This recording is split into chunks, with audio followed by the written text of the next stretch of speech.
دیکھتی آنکھوں سنتے کانوں کو بندہ ناچیز کی طرف سے سلام۔ امید ہے کہ آپ خیر و عافیت سے ہوں گے۔ پرانے وقتوں میں لوگوں کو بے وقوف بنا کر مال بٹورنے کے لیے ایک گروہ ہوا کرتا تھا۔ اس گروہ سے وابستہ لوگ ٹھگ کہلاتے تھے۔ انہی ٹھگوں کا ایک واقعہ ہے کہ ایک دیہاتی بکرا خرید کر اپنے گھر جا رہا تھا کہ 4 ٹھگوں نے اسے دیکھ لیا اور ٹھگنے کا پروگرام بنایا۔ چاروں ٹھگ اس کے راستے پر کچھ فاصلے سے کھڑے ہو گئے۔ وہ دیہاتی کچھ آگے بڑھا تو پہلا ٹھگ اس سے آ کر ملا اور بولا، بھائی یہ کتا کہاں لے کر جا رہے ہو؟ دیہاتی نے اسے گھور کر دیکھا اور بولا، بے وقوف، تجھے نظر نہیں آ رہا کہ یہ کتا نہیں بکرا ہے؟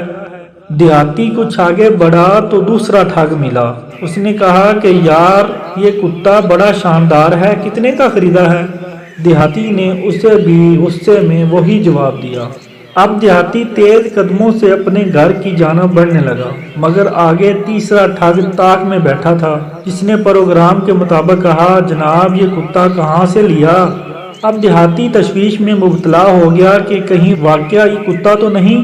وہ اسی پریشانی میں مبتلا باقی راستہ کاٹنے لگا۔ بالآخر چوتھے ٹھگ سے ٹکراؤ ہو گیا، جس نے تابوت میں آخری کیل ٹھونکی اور بولا، جناب کیا اس کتے کو گھاس کھلاؤ گے؟ اب تو دیہاتی کے اوزان خطا ہو گئے۔ اس کا شک یقین میں بدل گیا کہ یہ واقعہ ہی کتا ہے۔ وہ اس بکرے کو چھوڑ کر بھاگ گیا۔ یوں ان چاروں ٹھگوں نے اس آدمی سے بکرا ٹھگ لیا۔ آج ہمارا معاشرہ بھی دوسری نوعیت کے ٹھگوں کی یلغار میں ہے۔ یہ ٹھگ دراصل ہمارے ایمان کے ٹھگ ہیں۔ یہ نہیں چاہتے کہ لوگ سچائی کی راہ پر چلیں۔ یہ ایمانداری کے خلاف اتنی دلیلیں دیتے ہیں کہ ایماندار شخص مصلحت پسندی کا شکار ہو جاتا ہے۔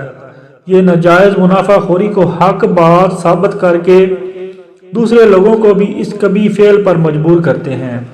یہ عبادات کو رسومات بنا کر لوگوں کو خدا سے دور کرتے ہیں۔ یہ نکاح کو زنا کے مترادف قرار دے کر خاندانی نظام کو ختم کرنے کے در پہ ہیں۔ یہ ہوس کو محبت کا نام دے کر نوجوان نسل کو گمراہ کرتے ہیں۔ یہ مذہب کو کلچر سے تعبیر دے کر لوگوں کو اس سے متنفر کرتے ہیں۔ غرض یہ ٹھگ اس جدید دنیا کے ماڈرن شیطان ہیں۔ یہ ہمارے پاس اپنی کبھی شکل میں نہیں آتے، بلکہ یہ سوٹ بوٹ میں ملبوس ہو کر ہمارے ہمدرد بن کر یہ ساری کارروائی کرتے ہیں۔ اس پوری صورتحال سے بچنے کے لیے ایک صالح مومن کو 2 تدابیر اختیار کرنا ہوں گی۔ ایک تو یہ کہ وہ حق و باطل کے معیار کو عوام الناس کی رائے سے اخذ کرنے کی بجائے وحی اور مسلمہ اخلاقی اصولوں سے اخذ کرے۔